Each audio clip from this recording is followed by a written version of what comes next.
लक्ष्मीनाथसमारम्भां महादयामनोद्यमम् अस्मदाचार्यपर्यन्तां वन्दे गुरुपरम्परां श्रीमान् वेङ्कटनाथार्य कवितार्किकेसरी वेदान्ताचार्य वर्यो मे सन्निधत्तां सदाकृति தளித்தவரச்சரணம் புக்கு யானடைவே அவகுருக்கள் நிறைவணங்கி பின்னருளால் பெரும்பூதூர் வந்த வள்ளல் பெரிய நம்பி ஆள வந்தார் மணக்கால் நம்பி நன்னறி அவர் குறைத்த உயக்கொண்டார் நாதமுனி சடகோபன் சேனிநாதன் இன்னமுனு திருமணன் நிவை முன்னிட்டு எம்பெருமான் திருவிடைகள் அடைகின்றேனே அப்படின்னா சர்ம ஸ்லோகம் வாசிக்கிறது. அப்தே நந்தன நாமகே தினகரே மேஷம் கதே பாண்டரே பக்ஷே காமதிதோ பிருகோசு திவசே ஹஸ்ததாரா சமேதே பாரத்வாஜ குலாப்ய சீதகிரணः கோபாலரத்னஸ்ருதிः வேதே வேதவதம்ச லக்ஷ்மணகுரோः திருட்யா பதம் வைஷ்ணவம். அப்தே நந்தன நாமகே தினகரே நேஷம் கதே பாண்டரே பக்ஷே காமதிதௌ பிருகோசு திவசே ஹஸ்ததாரா சமேதே பாரத்வாஜ குலாப்தி சீதகிரணः கோபாலரத்னஸ்ருதிः வேதே வேதவதம்ச லக்ஷ்மணகுரோः திருட்யா பதம் வைஷ்ணவம். நந்தனாப்தே மேஷசுக்லத்ரயோதஸ்யாம் மிருகோர்தினே கோபாலரத்னः சம்பிராப பாரத்வாஜ குரோः பதம். நந்தனாப்தே மேஷசுக்லத்ரயோதஸ்யாம் மிருகோர்தினே கோபாலரத்னः சம்பிராப பாரத்வாஜः குரோபதம்.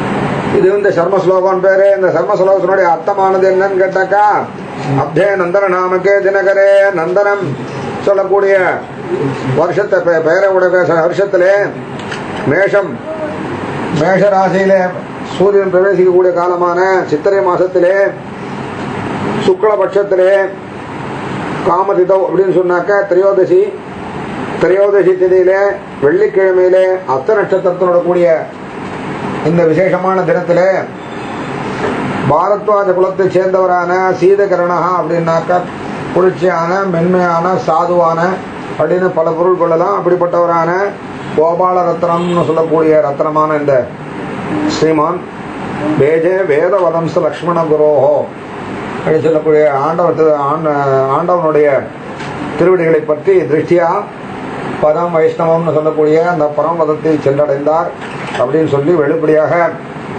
இந்த ஸ்லோகத்தின் மூலமா சொல்லியிருக்கு. இது மாலா ஸ்லோகம் பேரு. அடுத்தது வந்து அனுட்டு ஸ்லோகம்னு சொல்லி 2 வரியில ஒன்று சொல்லியிருக்கான். அதுலேயும் அதே தான் விஷயம், கொஞ்சம் சுருக்கமாக சொல்லியிருக்கான். நந்தனாப்தே மேஷ சுக்ல திரையோதசியாம் மிருகோர்தினே, நந்தன வருஷம் மேஷ மாசம் சுக்ல வருஷம் திரையோதசி வெள்ளிக்கிழமை கோபாலரத்னா சம்பிராப பாரத்வாஜா, பாரத்வாஜ குலத்தைச் சேர்ந்த கோபாலரத்னமானவர் குரோஹோ பதம் ஆச்சாரியன் திருவடியை அடைந்தார் அப்படின்னு சொல்லி இந்த சர்ம ஸ்லோகத்தில் சொல்லியிருக்கு. சர்ம ஸ்லோகம் நிறைய இடத்துல எல்லாரும் என்ன கேட்டிருப்பேள், எல்லாம் நிறைய இருக்கு, நிறைய தெரிஞ்சிருக்கோம் சர்ம ஸ்லோகம்னா என்னன்னு. இருந்தாலும் சொல்ல வேண்டியது ஒரு இதுக்கு கிரமம் இருக்குன்றதுனால சர்ம ஸ்லோகம்னா என்ன அப்படின்னு கேட்டாங்க, நேரடியான பொருள் என்ன அப்படின்னு கேட்டீங்கன்னாக்க அந்திமம் கடைசியா இறுதியா இருக்கக்கூடியது, அல்லது வந்து ஒரு பெரிய இதுக்கு வந்து சாரமா வந்து ஒரு பெரிய கட்டுரை இருக்கு, ஒரு பெரிய கதை இருக்கு, ஒரு பெரிய இதுக்குன்னு வச்சுக்கோங்க, அதுக்கு வந்து அதனுடைய சாரம் மொத்தத்தையும் சொல்லக்கூடியதா ஒரு இது இருக்குமானா அது சர்ம ஸ்லோகம் அப்படின்னு சொல்லலாம். இப்போ நமக்கு நன்னா தெரிஞ்சது பகவத்கீதையினுடைய சர்ம ஸ்லோகம்.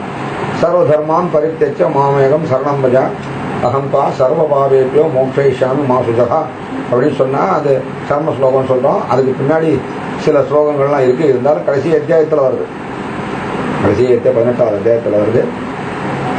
இருந்தாலும் அதுக்கு பின்னாடி சில ஸ்லோகங்கள் இருந்தாலும் பகவத்கீதையினுடைய சாரமா பகவத்கீதை எதுக்காக ஏற்பட்டது, அதனுடைய சொல்ல வர்றது என்ன, நிறைய விஷயம் பேசினா என்ன சொல்லியிருக்கா. அந்த மாதிரி கர்மா பெருசா, ஞானம் பெருசா, இந்த மாதிரி சொல்லிட்டு தர்மம் பெருசா அப்படி சொல்லிட்டு பலவிதமான விஷயங்களை பற்றி பேசினார். பேசி கடைசியில் என்னன்னாக்கா இதெல்லாம் சாத்தியமான விஷயம் எது அப்படின்னு கேட்டாக்கா சரணாகதி தான் ரொம்ப சுலபமான வழி எம்பெருமான் அடைவதற்கு. ஏன்னா நான் சித்தையா, நான் மேதா, நான் தனேனா அப்படின்னு சொல்லிட்டு ஒருத்தன் வந்து ஒரு ஸ்ரத்தையா செஞ்சா ஸ்ரத்தைக்கு கூட அங்கே வேல்யூ இல்லைன்ட்டான்.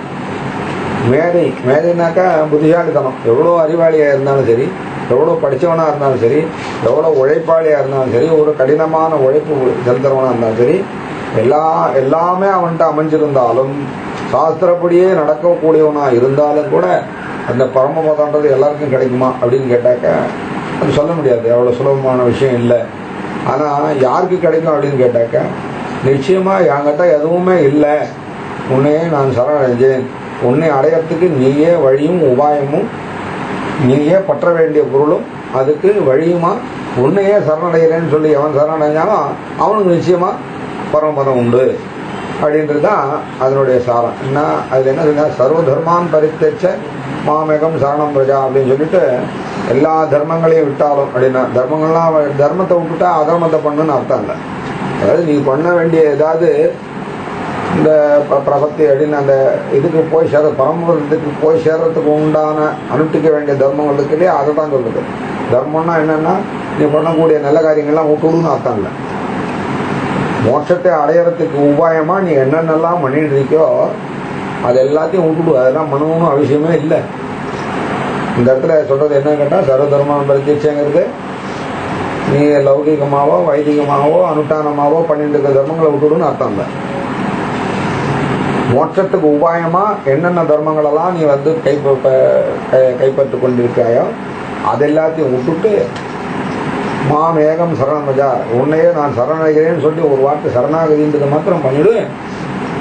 நான் உன்னுடைய பாவங்கள் எல்லாத்தையும் எப்படியாப்பட்டதா இருந்தாலும் நீ பாவத்தை போக்கிறதுக்கு நீ பல உபாயங்கள்லாம் கடைபிடிக்கிற இல்லையா, அந்த உபாயங்கள் எல்லாம் நீங்க எதுவுமே கடைபிடிக்க வேண்டாம். அந்த மாதிரி கஷ்டமெல்லாம் உனக்கு வேண்டாம், உன்னுடைய எல்லா பாவங்கள்லேருந்து உனக்கு விடுதலை அளித்து உனக்கு மோட்சத்தை கொடுக்குறேன்னு சொல்லி அந்த சர்ம ஸ்லோகத்தில் எம்பெருமான் சொன்னார். இந்த சர்ம ஸ்லோகத்தில் என்ன சொல்லியிருக்குன்னா அந்த சர்ம ஸ்லோகம்ன்றது பெருமாள் சொன்ன விஷயம். இந்த சர்ம ஸ்லோகத்தில் என்ன சொல்லியிருக்கு அப்படின்னு கேட்டாக்க ஒரு மனுஷால வந்து பிறவி எடுத்து அதுலேயும் வைஷ்ணவ ஜென்மாவை எடுத்து ஆச்சாரியனுடைய திருவடி சம்பந்தம் பெற்றிருக்கிறதுனால இவாளுக்கு என்ன சரணாகதி பண்ணவான்ட்டு தெரிஞ்சு போகுது. ஸோ எப்போ எப்படி வந்து சரணாகதனுக்கு அவனுக்கு வைகுண்ட பிராப்தி நிச்சயம் அப்படின்னு சொல்லிட்டு பகவத்கீதையினுடைய சர்ம ஸ்லோகத்தினால தெரிஞ்சிட்டோமோ அதே போல இந்த சர்ம ஸ்லோகத்தில் என்ன சொல்லியிருக்கு, இவர் வந்து இந்த ஆண்டவனுடைய திருவடி சம்பந்தத்தினால சரணாகதி பண்ணினவர்ன்றது இந்த சர்ம ஸ்லோகத்தில் இருக்கு. அதனால இவருக்கும் அந்த பரமபதன்றது நிச்சயம் கண்டிப்பா கன்ஃபார்மா உண்டானது அப்படிங்கிறது இதன் மூலமா இந்த சர்ம ஸ்லோகத்து மூலமா நம்ம தெரிஞ்சுக்க வேண்டிய விஷயம். இதுக்கு முன்னாடி வந்து நம்ம எல்லாருக்கும் தெரிய வேண்டிய விஷயம் என்னன்னு கேட்டாக்கா முதல்ல இந்த சரீரம் எப்படி ஏற்படுறது, ஏன் இந்த மாதிரிலாம் உண்டாடுது, யாராருக்கெல்லாம் வந்து பரமபதம் கிடைக்கும், பரமபதம் எந்த அளவுக்கு வசதி, இந்த மாதிரி திருப்பியும் பிறவி எடுத்து இந்த மாதிரி பூமியில் இருக்கிறது எல்லாரோடையும் பந்துக்களோட இருக்கிறது வசதியா, இந்த பரமபதத்துக்கு போகிறது வசதி, இந்த மாதிரி நிறைய சந்தேகங்கள்லாம் இருக்கும். அது என்னன்னா நமக்கு என்ன தெரியும், நம்ம வாழ்க்கையில் எல்லாருக்குமே குறிக்கோள் என்ன அப்படின்னு கேட்டால் ஒரே ஒன்று, என்ன கேட்டாலும் கடைசியில் என்ன சொல்லுவாங்க, சௌக்கியமாக இருக்கணும். சௌக்கியமாக இருக்கணுன்றத காட்டிலும் வேற ஏதான உண்மை வேற எதான விரும்பாளா? சௌக்கியன்ற ஒரு வார்த்தையிலேயே எல்லாமே ஆனந்தமாக இருக்கணும், சந்தோஷமாக இருக்கணும் அப்படின்னா. இப்போ சந்தோஷமாக இருக்கிறதுக்கு வழி என்ன அப்படின்னு கேட்டீங்கன்னாக்கா எவ்வளோக்கு எவ்வளோ நமக்கு வந்து பந்துத்துவம் போக்குவரத்து எல்லாம் என்ன எது மேலாம் நம்ம அட்டாச்மெண்ட் வச்சுருக்கோமோ அதனால எல்லாம் யாதனின் நீங்கியான் நோதன் அதனின் இளன் அப்படின்னு சொல்லி திருக்குறள் எல்லா தத்துவத்தையும் திருவள்ளுவர் வந்து அதில் கொண்டு வந்துட்டாங்க. யாதனின் நீங்கியான் நோதல் அதனின் இளன். எதுலேருந்துலாம் வந்து உன்னுடைய பற்றை விளக்கிக்கிறியோ அதுலேருந்து ஆசையை விளக்கிக்கிறியோ அதுலேருந்துலாம் உனக்கு துன்பம் இல்லை. இப்போ எவ்வளோக்கு எவ்வளோ நமக்கு வந்து இந்த உலகத்தில் இருக்கக்கூடிய ஜனங்கள்கிட்டையோ பிராணிகள்கிட்டையோ இல்லை வேற ஒரு வஸ்துக்கிட்டையோ எது மேலேயோ வந்து ஒன்றும் இந்த பிரியன்றது வந்து எது மேலே வேணா இருக்கலாம். அதனால் எவ்வளோக்கு எவ்வளோ நம்ம அதெல்லாம் வச்சுட்டு இருக்கோமோ அவ்வளோக்கு எவ்வளோ அதனால உண்டான அவளோட துன்பங்களையும் சேர்த்து நம்ம சுமப்போம். அதனால் இந்த துன்பகரமானது அந்த பூமியில் இருக்கிற விஷயன்றது எப்படியாப்பட்டது அப்படின்னு சொன்னாக்கா அதுக்கு ஒரு உதாரணம் சம்பிரதாயமாக சொல்லுவா. என்ன சொல்லுவா அப்படின்னு கேட்டாக்கா, ஒருத்தனை ஒரு சிங்கம் புலி ஏதோ துரத்திட்டு ஓடினான், ஒரு பாயங்கணத்தில் விழுந்துட்டான். பாயங்கணத்தில் விழும்போது என்ன பார்த்து பக்கத்தில் ஏதோ ஒரு மரம் செடி இது முளைச்சிருந்தது கிணத்துல. அதை புஷி தொங்குறான், இன்னும் உள்ளே உள்ள இந்த உள்ளுக்குள்ளே ஏதோ ஒரு முதல்ல இருக்குது. இந்த சைடில் பார்த்தாக்கா செடிக்கு பக்கத்தில் பாம்பு வந்துருக்கு. உள்ளுக்குள்ளே பொந்துலேருந்து தேள் ஏதோ மாதிரி இது இருக்குது, நெட்வொர்க் ஏதோ இருக்குது. இந்த செடி தொங்குறது அந்த இதுக்குள்ளே எல்லாமே நெருங்கிட்டு இருக்கு. கீழே விழுந்தால் முதல்ல இது பண்ண போகுது. அந்த இது பண்ணால் வெளியில் மேலே ஏறி வந்தால் சிங்கம் காத்துருக்கு. இங்கே சைடில் பாம்பு கிட்டக்க நெருங்கி வந்துட்டே இருக்கு. இந்த உள்ளுக்குள்ளே சந்துலேருந்து ஒரு தேள் வந்துட்டே இருக்கு. இதெல்லாம் பண்ணிகிட்டே இருக்குது. இது இல்லாமல் இது நடுவில் என்ன ஆச்சுனாக்கா, அந்த செடியோட இதில் ஒரு தேன் கூடு கட்டியிருந்துட்டு, தேன் கூடு கட்டி என்ன ஆச்சுன்னா இவன் உழுந்த ஃபோர்ஸில் அது உலுக்கி அந்த தேன் சொட்டிகிட்டே இருந்தது. இப்படி அண்ணாந்து பார்த்தா ஒரு சொட்டு தேன் அவன் நாக்கில் ஊண்டுதான். எவ்வளோ ருசியாக இருக்கு. இது எப்படி இருக்குன்னாக்க, இந்த உலகத்தில் இருக்கிற இருப்பானது எப்படிப்பட்டதுன்னாக்க, இத்தனை ஆபத்து இவனை சுற்றி இவ்வளோ இருக்கு, அது நடுவையும் அதை ரசிக்கிறான் அப்படின்னா. இப்போ இந்த உலகத்தில் இருக்க இருப்பில் சந்தோஷன்றது இது எப்படி நீங்கள் கற்பனை பண்ணி பார்க்கணுமோ பண்ணி பார்த்தவங்க அப்படித்தான் இருக்கு. இது ஒரு வருஷம் ஜனவரி 1ஆம் தேதியிலிருந்து டிசம்பர் 31ஆம் தேதி வரைக்கும் நீங்கள் உட்காந்து சந்தோஷமாக இருந்த நேரங்கள்ன்றதை நல்லதையும் கணக்கு எழுதி வைங்கோ. அதுக்கு சந்தோஷம் இல்லாத நேரங்கள் எழுதவே வேண்டாம், ஏன்னா அதுக்கு டெய்லி போகிறது. அதனால் சந்தோஷமாக இருந்த நேரத்தை மாத்திரம் குறித்து வச்சுடுவாங்க. அப்படின்னா சந்தோஷமாக இருக்கா, நிர்மலமாக இருக்கிறது, எதுனாலும் எந்த விதமான டென்ஷனும் இல்லாமல் எந்த விதமான கவலையும் இல்லாமல் நிஜமாகவே ஆனந்தத்தை ஃபீல் பண்ணிட்டு இருக்கிற நாழின்னு உங்கள் டைரி எவ்வளோ ரொம்ப இருக்குன்னு எனக்கு அடுத்த வருஷம் காட்டணும். பாருங்க, அதாவது அவன் வரலையா, தலை பண்ணுறான்னு வரல, ஒரு சாப்பாடு எடுத்துனோம் இல்லையா, இலை வாங்கி வச்சிருக்காளா அப்படிங்க ஏதாவது பண்ணி நம்ம இதை கேட்டுட்டே இருக்கும் போதே கூட எவ்வளோ நாழியாக இருந்தால் இன்னும் எவ்வளோ நாழியுமோ தெரியல, ஆற்றுக்கு போட்டு எவ்வளோ இங்கே சாப்பிட்டு போகலாமா, சாப்பிடாமலே கிளம்பி போயிடலாமா, இப்படி எண்ணங்கள் இருந்துன்னு தான் இருக்கும். ஆகையினால இந்த புலகத்தில் இருக்கிற இருப்பானது துக்ககரமானதுன்றதுக்கு நீங்களாவே யோசிச்சு பார்த்தீங்கன்னா தெரியும் நிச்சயமா அது இந்த மாதிரி. ஆனால் இதுக்கு என்ன, இந்த பூலோகத்திலேருந்து அடுத்தடுத்ததான நிலைகளுக்கு போகும்போது சௌக்கியம் உண்டாது கொஞ்சம் கொஞ்சமாக. எப்படின்னா அவன் வேதத்திலேயே சொல்லியிருக்கான் ஆனந்தத்தினுடைய லெவலை இங்கேருந்து அடுத்த லெவல் அப்படின்னு கேட்டாக்கா, பித்தர்களுடைய ஆனந்தம், கர்ம பிரஜாபதிகளோட ஆனந்தம், பிரஜாபதியோட ஆனந்தம், தேவர்களுடைய ஆனந்தம், அந்த தேவர்களுக்கு அப்புறம் பிரம்மாவுடைய ஆனந்தம் அப்படின்னு சொல்லிட்டு முனிவர்களுடைய ஆனந்தம், இந்த தேவருடைய ஆனந்தம் அப்படின்னு சொல்லிட்டு ஒருத்தருக்கும் மேலே 100 மடங்கு ஏற்றிகிட்டே போகிறேன்.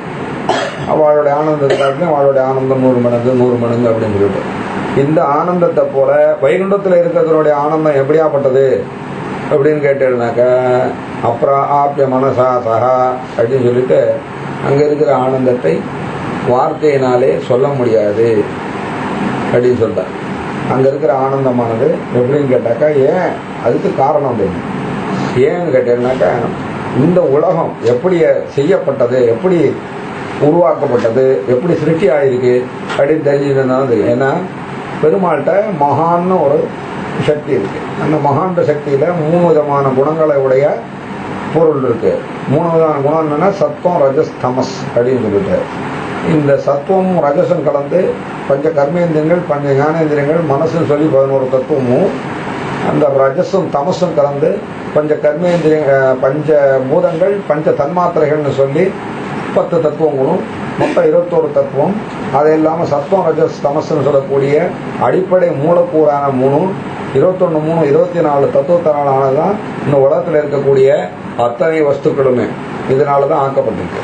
ஆகையினால சத்துவம், ரஜஸ், சத்துவம் மட்டுமே இருந்ததுனாக்க உங்களுக்கு என்ன தெரிஞ்சிருக்கும் சத்துவம், ரஜஸ், தமஸை பற்றி. சத்துவம் எவ்வளோக்கு எவ்வளோ இருக்கோ அவ்வளோக்கு எவ்வளோ நற்குணங்கள், நல்லது, சௌக்கியம், இந்த மாதிரி விஷயங்கள்லாம் இருக்கும். எவ்வளோக்கு எவ்வளோ ரஜசும் தமசும் கலக்கிறதோ அவ்வளோக்கு எவ்வளோ இது கெட்டு போயிடும் தெரிஞ்சுக்கணும். அதனால் இந்த மாதிரி இதனால் 3 நாளையும் உண்டானது இந்த உலகம். ஆனால் பரமபதன்றதுக்கு என்ன பேருன்னு கேட்டால் சுத்த சத்துவம் அப்படின்னு பேர்.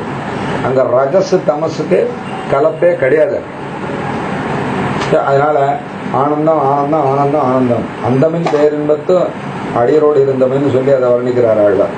அந்தமில் பேரின்பம். அந்தமில் பேரின்பம்னா என்ன அர்த்தம்? அந்தம்னா முடிவு, இல்லைன்னா இல்லை, முடிவில்லாத பேரின்பம்.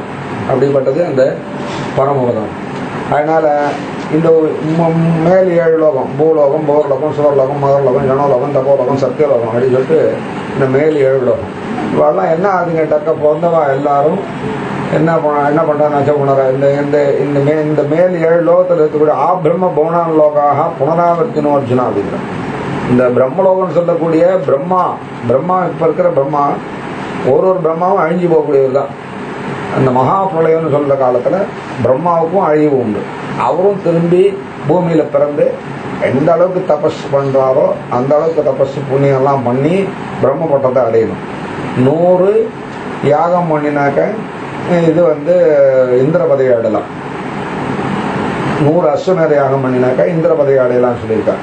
அதனால 100 அஸ்வமேத யாகம், 1 அஸ்வமேத யாகம் பண்ணினாக்க இங்க லோகத்துல சக்கரவர்த்தி ஆகலாம். சக்கரவர்த்தி ஆகணும்னா அஸ்வமேத யாகம் பண்ணணும், ராஜகீய யாகம் பண்ணணும் அப்படின்னு சொல்லி கேள்விப்பட்டிருக்கு. அதனால இந்த அஸ்வமேத யாகம் பண்ணினாக்கா பூலோகத்திலேயே மகானா ஆகலாம். அதே மாதிரி 100 அஸ்வமேத யாகம் ஒருத்தனால பண்ண முடிஞ்சுனாக்க அவன் இந்திர பதவி ஆடலாம். ஆனால் அந்த இந்திரனுக்கு கூட என்ன ஆகும்னு கேட்டாக்க ஒரு காலகட்டத்தில் அந்த பதவி முடிஞ்சு போயிடும். ஏஆதியினோட சரித்திரத்தை சொல்லும்போது சொல்லுவா அந்த மாதிரின்னு, இவன் 100 இது பண்ணினோடனே வெங்காயம் நாங்கள் போனோடனே அவனை சில கேள்வியெல்லாம் கேட்டு எப்படியாவது அவன் பட்டத்துக்கு வர முடியாமல் அவனை தள்ளி விட்டான்னு சொல்லுவான். எனக்கு சொன்னோம்னா நிறையா போகும் டைமு. அதனால் அந்த மாதிரி போட்டி பொறாமைங்கிறது எல்லா இடத்துலையும் இருக்கு. ஏன்னா அது என்ன பதவி எப்போ இருக்கோ அப்போ அதெல்லாம் இருந்து தான் தீரும். அதனால் அந்த மாதிரி இந்த பிரம்மலோகம் வரையிலையும் திரும்பியும் பூமிக்கு வரக்கூடியவ தான். சீனே புண்ணிய மத்தியலோகம் விஷந்தி அப்படின்னு சொல்லியிருக்க பகவத்கீதை. அப்படியா பூலோகத்தை திருப்பியும் பிறவி எடுத்து திருப்பியும் புண்ணியம் பண்ணி திருப்பியும் இது பண்ணி போகணும் அப்படியா. ஆனா பரமபதத்துக்கு போனவாளுக்கு என்ன கிடையாதுன்னு கேட்டாக்கா நச்ச புனரா வர்த்ததே இத்தியாதிக்கா. யார் ஒருத்தர் பரமபதத்துக்கு போய் சென்றாலோ அவளுக்கு திரும்பியும் பூமிக்கு வர வேண்டிய அவசியமே கிடையாது அப்படின்றதுனால பரமபதம் வசதியானது அப்படின்றத நம்ம தெரிஞ்சுக்கணும். பரமபதத்தில் இருக்கிறவளுக்கு இன்னும் ஒரு சில விஷயம் சொல்லணும்னாக்கா, ஏன் இன்னும் எப்படி இருக்குன்னு கேட்டால் பெருமாளுக்கு என்னென்ன சக்தி சாமர்த்தியங்கள்லாம் உண்டு அப்படின்னு நம்மளால கற்பனையே பண்ண முடியாது. அந்த சத்தியகாமன் சத்திய சங்கல்பம் அப்படின்னு சொல்லிட்டு ஏகப்பட்ட குணங்கள் இருக்கு அவருக்கு. அதனால் அப்படிப்பட்டதுல எல்லாம் இங்கேருந்து சாயுஜ்யம்னாக்க பெருமாளாவே ஆயிடுறது. அங்கேருந்து அங்கே போறவா பெருமாளுக்கு என்னென்ன சக்தி சாமர்த்தியங்கள்லாம் உண்டோ அவ்வளவும் இங்கேருந்து போறவா அத்தனை பேருக்கும் பெருமாள் கொடுத்துடுறார். அப்படின்னா என்ன, அப்ப பெருமாளுக்கு வாழ்க்கை என்ன வித்தியாசம் அப்படின்னு கேட்டாக்க, ஜெகத் வியாபாரம் ஸ்ரீயப்பதித்துவம் அப்படின்னு சொல்லக்கூடிய 2 மட்டும் வாழ்க்கை கிடையாது. ஸ்ரீயப்பதித்துவம்னாக்க பிராட்டியோட சேர்ந்து இருக்கக்கூடிய தன்மை அது கிடையாது. ஜெகத் வியாபாரம்னாக்க சிருஷ்டி ஸ்ருதி சம்ஹாரம், சிருஷ்டி ஸ்திதி சம்ஹாரம் சொல்லக்கூடிய இந்த 3 காரியம் பெருமாள் தன் பொறுப்புல வச்சுருக்க. இவாளுக்கு அந்த பொறுப்பெல்லாம் எதுவும் கிடையாது. எப்படி மற்றபடி மீதி எல்லாம் சேம்.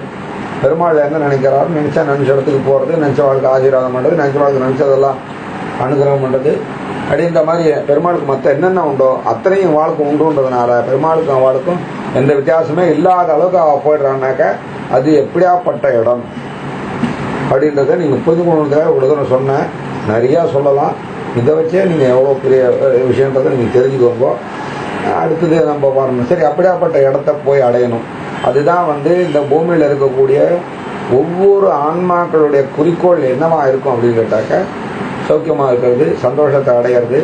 ஏன்னா ஆனந்தத்திலிருந்து தான் வந்தோம், திரும்பி அந்த ஆனந்தத்துக்கு தான் போய் சேரணும். ஏன்னா ஆரிஜின் எது அப்படின்னு கேட்டாக்க அந்த பரமபதத்திலிருந்து தான் கர்ம வினைகள் காரணமாக இந்த பூமியில பிறவி ஏற்பட்டது. இந்த பிறவியிலிருந்து திருப்பி எங்க போய் சேரணும், அங்கதான் போய் சேரணும். யாரா இருந்தாலும் ஒரு ஆத்துல இருக்கோம், இங்கேருந்து ஆற்ற விட்டு வெளியில புறப்பட்டா திருப்பியும் ஆற்றுக்கு போய் சேரணுன்றது நேச்சராகவே ஒரு சாதாரண ஒரு மாட்டுக்கு கூட வெளியில போகும்போது தான் ஓட்டின்னு போகணும். திரும்ப வரும்போது விட்டுட்டாக்க அது ஆட்டோமேட்டிக்கா ஆற்றுக்கு வந்து சேர்ந்துருன்னு சொல்லுவான். வண்டியில போட்டு விட்டு படுத்து தூங்கினா கூட நேராக வந்து சேரும். அது மாதிரி திரும்பி நம்ம எங்கேருந்து புறப்பட்டு வந்தோமோ அங்க போய் சேரணுன்ற அந்த இது இருந்துட்டே இருக்கும். அப்படி இருக்கிறதுனுடைய காரணத்தினாலதான் அடுத்தடுத்து பிறவிகள் உண்டாகிறது. அதுக்கான முயற்சிகள்லாம் நடக்கிறது.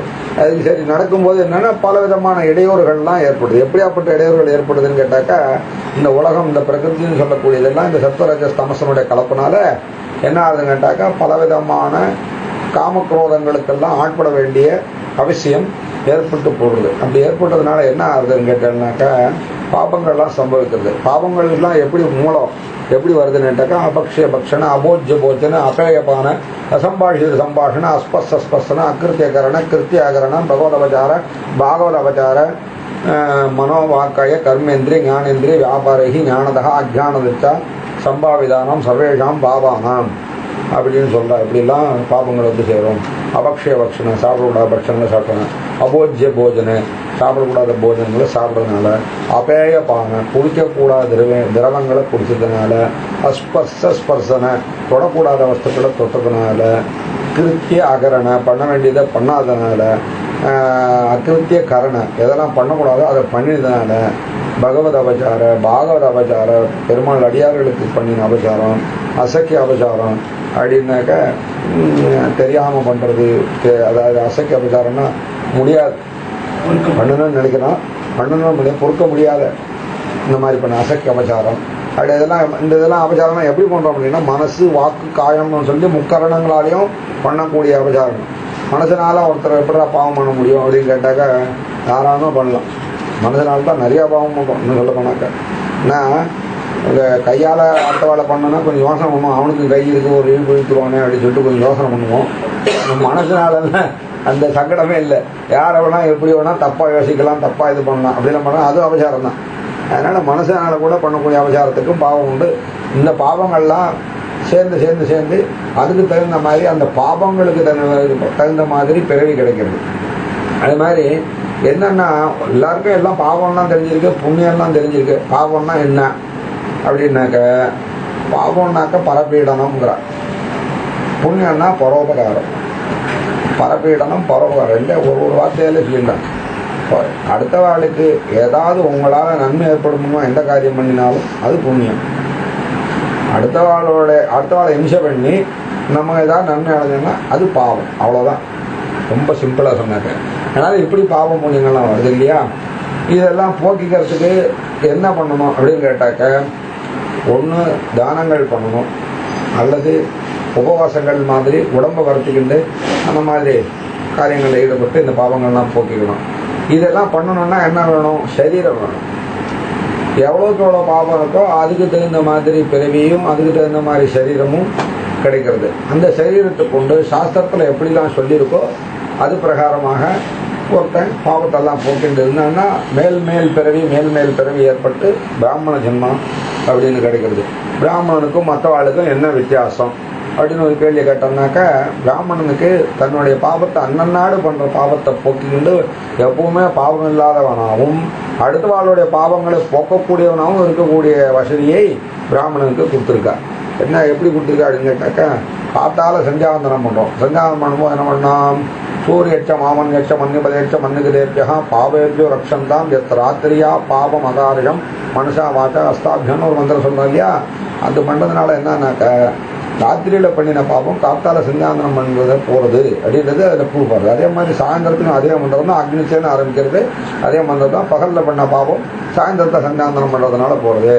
மாத்தியஞ்சனம் ஆதித்யோ அபிமுகோதீயானஹா பஞ்சபாதகா உபபாதகா பிரமுச்சதே சர்வவேத பாராயண புண்ணியம் லபதே நாராயண சாட்சியமா போனது நாராயண சாட்சியமா போனதுன்னு மாத்தியானியத்தை பற்றி சொல்லியிருக்கிறதுனால, மாத்தியானியம் பண்ணிட்டு இருக்கிறவனுக்கு என்ன ஆகுதுன்னு கேட்டாக்க, ஜென்மாந்த கிருத பாவம்னு சொல்லக்கூடிய ஜென்ம ஜென்மாவில் பண்ணி மூட்டையா சேர்த்து வச்சிருக்க பாவங்கள் எல்லாமும் போய் பெருமாள்கிட்ட போய் சேர்ந்து அவரோட இருந்துட்டு அங்க இருக்கக்கூடிய அந்த நாராயண சாயுஜ்யம் அப்படின்னு சொல்லக்கூடிய பிராப்தம் கிடைக்கக்கூடியதா ஒரு பிராமணனுக்கு இருக்கு. இது சாதாரண பிராமணன். பிராமணன்னா உபநயனம் பண்ணிட்டு அனுஷ்டானம் பண்ணிட்டு இருக்கக்கூடிய பிராமணன் அளவுக்கே இந்த அளவுக்கு பிராப்தம் ஏற்பட முடியுமா இருக்கு. இதுலயும் விசேஷ பிராமணன் என்ன அப்படின்னா, விசேஷ பிராமணன் தான் இல்லை, எல்லாருமே பண்ணிக்கலாம். எப்படின்னா நம்ம சம்பிரதாயம் இங்கே தான் வருது. சம்பிரதாயம்னா என்ன, சாஸ்திரம்னா என்ன? சம்பிரதாயம் சம்யக் பிரதாயம். சம்பிரதாயம் சம்யக்னா நன்றாக, பிரதாயம் தாயம்னா சொத்துன்னு அர்த்தம். தெரியுமா இருக்காது? தாயம்னா சொத்து அப்படின்னு அர்த்தம். பிரதாயம் அப்படின்னா வழங்கப்பட்டது. சம்யக் பிரதாயம் பண்படுத்தப்பட்டு நன்கு பண்படுத்தப்பட்டு வழங்கப்பட்ட சொத்து சம்பிரதாயம். இது எப்படி என்ன அப்படின்னு கேட்டால், அதே மாதிரி சாஸ்திரத்தை சொல்லிட்டு சம்பிரதாயத்தினோட முக்கியத்துவம் என்னன்றதை சொல்கிறேன். சாஸ்திரம்னா என்ன அப்படின்னு கேட்டாக்க பெருமாளுடைய கட்டளைகள். பெருமாளுடைய வேதம் இருக்கு பாருங்க. வேதம்ன்றது என்ன அப்படின்னு கேட்டாங்கன்னாக்க அபௌருஷேயம் அப்படின்னு சொல்லுவாங்க. அபௌருஷேயம்னா என்னன்னா ஒரு மனிதனால பண்ணப்படாதது. மனிதன் யாரும் ஏற்றல. எல்லாம் ஒன்னொன்னும் ராமாயணம்னா மகாபாரதம்னா யார் ஏற்றினார், வாசல் ஏற்றினார் அப்படின்னு சொல்லி பேர் இருக்கும் இல்லையா. அது போல இல்லாம இந்த வேதத்தை ஏற்றினவா யாரும் கிடையாது. அப்பனா யாரும் இல்லாம எப்படி வந்தது அப்படின்னு கேட்டாக்க பெருமாள் இருக்கார் இல்லையா. பெருமாளுடைய நாலேஜ் இருக்கு பாருங்க, பெருமாளுடைய அறிவு, பெருமாளுடைய ஞானம். இந்த பெருமாளுடைய ஞானம் தான் வேதம். அந்த பெருமாளுடைய ஞானத்தை ரிஷிகள் அங்கங்க என்ன பண்ண அப்படின்னு கேட்டாக்கா அவளுடைய தவ வலிமையினால அதை உணர்ந்துகிண்டு அப்படியே அதை எடுத்து சொல்லியிருக்கா, தொகுத்து கொடுத்துருக்கா நமக்கு. அவ்வளோதான் அவள் பண்ணதே தவிர அவள் எதையும் பண்ணலை. ஏன்னா மனுஷன் யாராவது ஏதாவது பண்ணியிருந்தான்னா வேதத்தில் நீங்கள் எங்கே பார்த்தாலும் சஞ்சதுஷ்பதே அப்படின்னு முடியும். அப்படின்னா திபதே சஞ்சதுஷ்பதே அப்படின்னு பெரும்பாலான இடத்துல வரும். இது யாருமே மனுஷன் அந்த மாதிரிலாம் சொல்லவே இல்லை வேதம். பர்டிகுலராக பிராமணனை பற்றியும் சொல்கிறது, எல்லாத்தையும் சொன்னாலும் கூட ஆனாலும் எங்கேயும் அவனுக்கு முக்கியத்துவம் கொடுத்து இது பண்ணி இந்த மாதிரிலாம் பண்ணலை. சில விஷயங்களை நீங்கள் பண்ணணும் அப்படின்றதுக்காக சொல்லக்கூடிய இடத்துல பிராமணன் சொல்கிறதே தவிர மற்றபடி என்ன பண்ணுறதுன்னு கேட்டாக்க நன்னா இருக்கணும், சௌக்கியமாக இருக்கணும், எல்லாருக்கும் சாந்தி உண்டாகணும்னு சாந்தி பாடங்கள் எல்லாம் எடுத்துட்டேன்னாக்க முடியும் போது எப்படி முடியும்னா திபதே சதுஷ்பதன் முடியும். திபதேன்னா 2 கால் உள்ளவன். 2 கால் உள்ளவன் பிராமணனா இருக்கலாம், சத்திரனா இருக்கலாம், வைசியனா இருக்கலாம், சூத்திரனா இருக்கலாம், மிலேச்சனாவும் இருக்கலாம். அதனால திபதேன்றதுல அத்தனை ஜனங்களும் வந்துடுறா. சதுஷ்பதேன்னு சொல்லி 4 காலில் இருக்கக்கூடிய பிராணிகளையும் உள்ளடக்கின்றது வேதம் எல்லாருக்குமா தான் சொல்லியிருக்கு. அப்படியாப்பட்ட வேதத்தில் இருந்து தான் ஸ்மிருதிகள்னு வந்தது. ஸ்ருதி, வேதத்துக்கு ஸ்ருதின்னு பேரு. அந்த வேதத்திலிருந்து தொகுத்து எப்படி எப்படி பண்ணணும், பெருமாள் என்ன சொல்லியிருக்கார், எப்படி கட்டளைகள்லாம் சொல்லியிருக்கார் அப்படின்றத தொகுத்து எடுத்தது ஸ்மிருதி அப்படின்னு பேரு. ஸ்மிருதிகள்லாம் ரிஷிகள் பண்ணியிருக்காங்க. அது என்னன்னா கட்டளைகள் 2 விதமான கட்டளைகள் இருக்கு. ஆக்ஞா கைங்கரியம், அனுஜ்ஞா கைங்கரியம் அப்படின்னு சொல்லிட்டு. ஆக்ஞா கைங்கரியம்னாக்கா என்னன்னு கேட்டேன்னாக்கா இதெல்லாம் திங்ஸ் எல்லாம் you should do, you should not do அப்படின்னு சொல்லி ஸ்பெசிஃபிக்காக சொல்லியிருக்க பாருங்க. அதெல்லாம் ஆக்ஞா கைங்கரியம். இதெல்லாம் யூ மஸ்ட் டூ, இதெல்லாம் கண்டிப்பாக பண்ணி ஆகணும். கன்னியாந்தனம் பண்ணணும், தர்ப்பணாதிகள் பண்ணணும், இந்த மாதிரி அனுஷ்டானங்கள்லாம் பண்ணணும், ஒரு பிராமணா இருக்க இதெல்லாம் பண்ணணும்னு சொல்லிட்டு பாருங்க. இதெல்லாம் ஆக்ஞா கைங்கரியம். அதே மாதிரி எதெல்லாம் பண்ணக்கூடாதுன்னு சொல்லி அதையும் சொல்லி காப்பாங்க. அதான் இதில் வேதாந்தேசிகன் பிரதான சதகம் அப்படின்றதுல இதை பற்றி ரொம்ப பிரமாதமாக எழுதியிருக்கார். அதில் இந்த மாதிரி எது முக்கியம் இல்லை ரொம்ப எழுதியிருக்கார். அதில் என்ன பண்ணுறாரா 100 விஷயங்களாக போய் பிரிச்சுடுறாரு. இதில் பெருமாள் செய்யன்னு சொன்னதை காட்டிலும் செய்யாதன்றதை செய்யாத இருக்கணும். செய்யன்னு சொல்றது 2ல் எது முக்கியம்னு 100 விதமாக சொல்றார். எடுத்து 2ல் எது முக்கியம்? செய்யாதேன்னு சொன்னதை கரெக்டாக பண்ணணுமா, செய்யன்னு சொன்னதை கரெக்டாக பண்ணணுமா? செய்யாதேன்னு சொன்னதை செய்யாத முதல்ல. செய்யும் சொன்னதுக்கு செகண்ட் ப்ரிஃபரன்ஸ் தான் செய்யன்னு சொன்னது. அதனால செய்யன்னு சொன்னதில் சொன்னாக்கா அனுஜ்ஞா கைங்கரியம் அப்படின்றது என்னன்னாக்கா இந்த பெருமாள் ஆராதனை பண்ணுறது, அங்கே போய் பக்தி விஷயமா சொல்கிறது, சோத்திரங்கள்லாம் சொல்கிறது, அடுத்த வாழ்க்கை நல்ல விஷயங்களை எடுத்து சொல்கிறது, சத்காரியங்கள்லாம் பண்ணுறது இப்படி இருக்குவாங்க. இதெல்லாம் அனுஜ்ஞா கைங்கரியம் தான். இது 2ஆம் பட்சம் தான். ஆக்ஞா கைங்கரியம் முக்கியம், அனுஜ்ஞா கைங்கரியம் 2ஆம் பட்சமாக சொல்லலாம். ஆக இப்படியாக என்னென்னத்தெல்லாம் செய்யணும் அப்படின்னு சொல்லி என்னத்தெல்லாம் செய்யக்கூடாது அப்படின்னு சொல்லி சாஸ்திரம். இந்த சாஸ்திரப்படி ஒருத்தன் கரெக்டாக நடந்துட்டு வந்தான்னாக்க அவனுக்கு பாவங்கள்லாம் இல்லாதவனாகி எல்லாத்தையும் இதாகி மேல் நோக்கி இது பண்ணிட்டு இருக்கான். அதனால இது இப்படி பண்ணலைன்னு பண்ணும்போது சாஸ்திரம் சொல்லிட்டேன், சம்பிரதாயம் சொன்னேன் இல்லையா. நானே இந்த சம்பிரதாயம் எதுக்கு வந்தது அப்படின்னு கேட்டவங்க நான் எடுத்துக்கணும். சரி, சம்பிரதாயம் எதுக்கு வந்தது அப்படின்னு கேட்டேன்னாக்கா சாஸ்திரத்தில் என்ன சொல்லியிருக்கேன், ஸ்நாப்பா புன்சிதா அப்படின்னு சொல்லியிருக்கு. குளிச்சுட்டு சாப்பிடு அப்படின்னு சொல்லி சாப்பிடுன்னு சொல்லாது. ஸ்நாப்பா புன்சிதா குளிச்சுட்டு சாப்பிடுன்னு சொல்லுங்க. சாப்பிடுன்னு தனியாக சொல்லாது. ஆனால் சாப்பிட்றதா குளிச்சுட்டு சாப்பிடும். அது மாதிரி ஒரு உதாரணத்தை சொன்னேன். இது மாதிரி என்ன சொல்லணும்னு கேட்டாக்கா அன்னதானம் பண்ணு அப்படின்னா அன்னதானம் பண்ணுன்றதோட கொண்டு வாழைக்காய் மாதிரி கொத்தவரங்காய் கூப்பிட்டு அது இப்படி பண்ணி இதெல்லாம் கூட சேர்த்து கொடுன்னு சொல்லாது. இது போல சாஸ்திரன்றது என்னன்னாக்கா ஒரு ஒயிட் ரைஸ் மாதிரி. சம்பிரதாயன்றது என்னன்னாக்கா அந்த ஒயிட் ரைஸ் ஆயிடுச்சுன்னு எப்படி அவனால சாப்பிட முடியும்? புரியணுன்றத சொல்றேன். இதான் சம்பிரதாயமாக நினைச்சுக்காங்க. புரியணுன்றதுக்காக உதாரணம் தான் சொல்கிறேன்.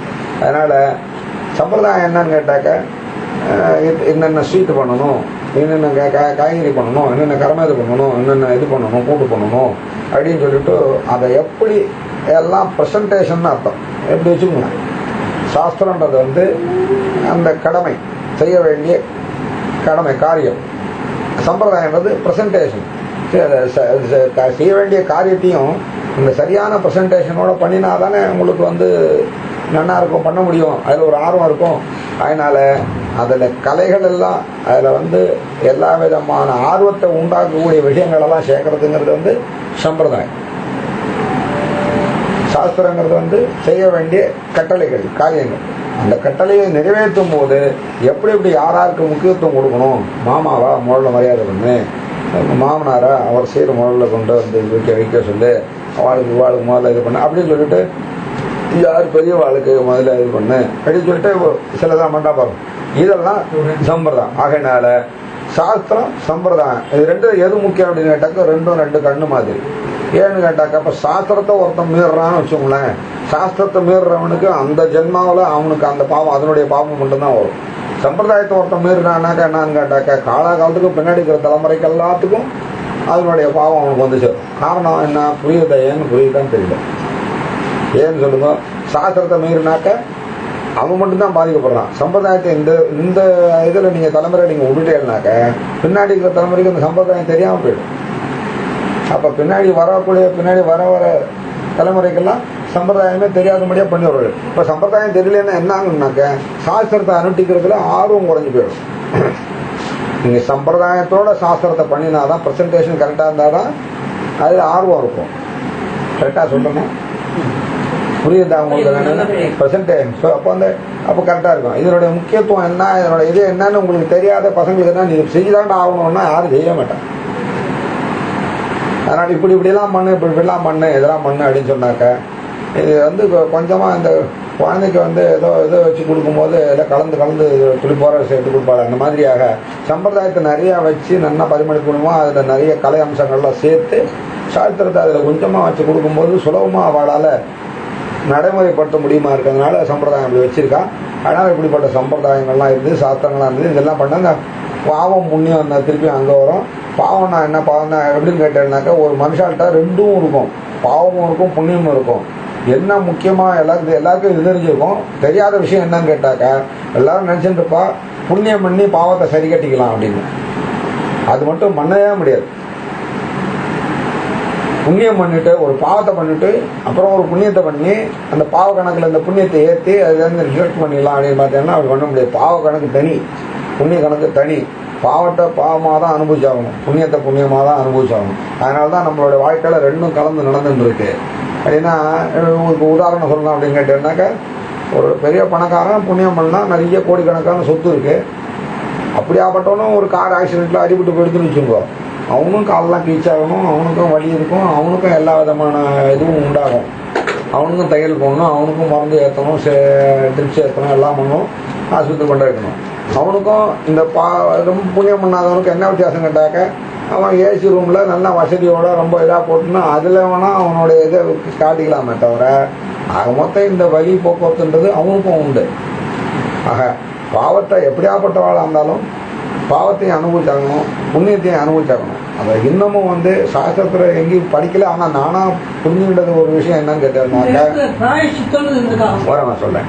இந்த புண்ணியம் வந்து என்னன்னு கேட்டேன்னாக்கா நீங்க இந்த ஜென்மாவில் பண்ற புண்ணியம் இப்போ உடனே உங்களுக்கு பலிதமாயிடுது. புண்ணியம் ஸ்டோர் ஆகிறது இல்லை. புண்ணியம் நீங்க பண்ணி வச்சு அதாவது எப்படின்னா ஸ்டோர் ஆகிறது இல்லைன்னு சொன்னாக்கா ஒரு இது உண்டாகும். அப்படின்னா என்னன்னா மேக்சிமம் இந்த புண்ணியத்தினுடைய இதில் மேக்சிமமான இது வந்து உங்களுக்கு உடனடியாக பலிதமாக இருக்கும். ஸ்டோர் ஆகுதுன்னா கொஞ்சம் ஓரளவுக்கு ஸ்டோர் ஆகுது. ஏன்னா அது பர்சன்டேஜ் மாதிரி வச்சுங்களேன், ஒரு 60% இப்பயே அனுபவிச்சுடலாம். ஒரு 40% தான் உங்களுக்கு யாருக்கு உங்களால் அந்த புண்ணியம் யாருக்கு போய் சேரணும்னு இருக்கோ அவளுக்காக வேண்டி போய் ஸ்டோர் ஆகும். ஆனால் அது மாதிரி இந்த இந்த புண்ணியத்தினுடைய இது அதே மாதிரி பாவம்ன்றது என்னன்னு கேட்டாக்கா பாவத்தினுடைய பலன் இந்த ஜென்மாவில் கிடையாது. பாவத்தினுடைய பலனை அடுத்த ஜென்மாவில் துளி கூட பாவத்தினுடைய இந்த ஜென்மாவில் பண்ற பாவத்தினுடைய பலனை இந்த ஜென்மாவில் அனுபவிக்க மாட்டேன். இது சாஸ்திர புத்தகத்தெல்லாம் இல்லை, எங்கேயாச்சும் இது நானா யோசிச்சு பார்த்து சொல்றேன் நான். அதனால நான் அனுபவம் மூலமா யோசிச்சு பார்த்து இருக்க முடியாது. அதனால பாபம் அர்ஜுன காரணம் இப்ப அவர் சொன்னார் பாருங்க, அங்கதான் வருது. ஏன் அப்படின்னு கேட்டாக்கா, எப்படியாப்பட்ட பாவம் பண்றவாளுக்கும் உடனடியா தண்டனை கிடைக்கிறதே இல்லை. நம்ம பாக்குறோம். ஏன் கிடைக்கல அப்படின்னு கேட்டாக்க, பாபத்துக்கெல்லாம் பிராயச்சித்தம்னு ஒண்ணு வச்சிருக்கான். இந்த ஜென்மா முடிகிற வரைக்கும் அதுக்கு உண்டான பிராயச்சித்தத்தை அவன் பண்றானான்றதுக்காக வேண்டி பெருமாள் வெயிட் பண்றான். பாவம் பண்ணாலும் இருக்க முடியாது, பாவம் பண்ணுவான். அந்த பாவத்தை போக்கிக்கிறதுக்கு மனசுல முயற்சி பண்றானா, இந்த பாவத்தை போக்கணும், அதுக்கு உண்டான பிராயச்சித்தை தேடி அதை பண்ணணும்னு அவன் நினைக்கிறானா அப்படின்றதுக்காக வேண்டி பெருமாள் வெயிட் பண்றான். வெயிட் பண்ணி இந்த ஜென்மா முடிகிற வரைக்கும் அவன் அந்த பிராயச்சித்தமே பண்ணவே இல்லைன்னு தெரிஞ்சு போச்சுன்னா அப்புறம் தான் அக்கௌண்ட்ல ஏறது. ஆனா புண்ணியம் அப்படி இல்லை. புண்ணியம் பண்ணிட்டானா ரைட், உடனே இம்மிடியட்டா அதுக்கு உண்டான பலனை இம்மிடியட்டா கொடுத்துரும். லாஜிக்கா இருக்கா? ஆமா, புண்ணியம் அதாவது புண்ணியத்துல வந்து அமௌண்ட் இருக்கு. புண்ணியத்துல எப்படின்னு கேட்டீங்கன்னாக்கா, நம்ம பண்றதுலாம் சொல்பமான புண்ணியம். அவன் பண்ண புண்ணியம் எல்லாம் அப்படி கிடையாது. அதாவது எப்படின்னா, அவன் தனக்குன்னு எந்த விதமான இதையுமே இது பண்ணல. அதனால நான் சொன்னேன், புண்ணியத்தை வந்து ஸ்டோர் ஆகும். அதான் புண்ணியம். நான் என்ன சொன்னதே நான் அதுதான் சொன்னேன். புண்ணியம் எல்லாம் இந்த ஜென்மாவிலேயே நீங்க செலவு பண்ணிடலாம். ஒரு வேளை வந்து நீங்க அதை செலவு பண்ணாம விட்டா வேணா ஸ்டோர் ஆகும். நீங்க புண்ணியத்தை எல்லாத்தையும் இந்த ஜென்மாவில் அனுபவிக்கிறதுக்கு உண்டான வாய்ப்பு உங்களுக்கு கிடைக்கும். அந்த வாய்ப்பை நீங்க பயன்படுத்தி எல்லாத்தையும் செலவு பண்ணிட்டேன்னா புண்ணியம் இல்லாமலே கூட இருக்கலாம். ஆனா புண்ணியம் ஸ்டோர் ஆகவும் ஓரளவுக்கு. அதனாலதான் 60-40 சொன்னேன் நான். ஆனா அவன் என்ன நினைக்கிறான், அவன் எல்லாத்தையும் செலவு பண்ணிடுறான். எனக்கு இந்த ஜென்மாவில் பண்ண புண்ணியத்தை எல்லாத்தையும் எப்படி கொடுத்தேன், அந்த இடத்துல கொடுக்கறது அவனுக்கு எதுவுமே இல்லை. அதனால நான் பண்ண புண்ணியத்தினுடைய பலனெல்லாம் கொடுத்துறேன்னா, அப்ப கொடுத்தாலும் அப்ப அதுக்கும் ஒரு புண்ணியம் வரும். எல்லா புண்ணியத்தையும் கொடுத்தாலும் அதுக்கு ஒரு புண்ணியம் வரும். அதுக்கு உண்டான புண்ணியத்தினாலதான் அவன் மோட்சத்துக்கு போறான். அதனால அவனால அந்த புண்ணியத்தை கொடுக்கணுன்ற மனசு இருக்கு பாருங்க. அதனால புண்ணியத்தை செலவு பண்ணலாம்னு நான் சொன்ன லாஜிக்ல நீங்க கேள்வியில் தப்பு எதுவும் வரல. அதனால புண்ணியத்தை செலவு பண்ணலாம் சொன்ன, பாவத்தை யார்ட்டையும் கொடுக்க முடியாது.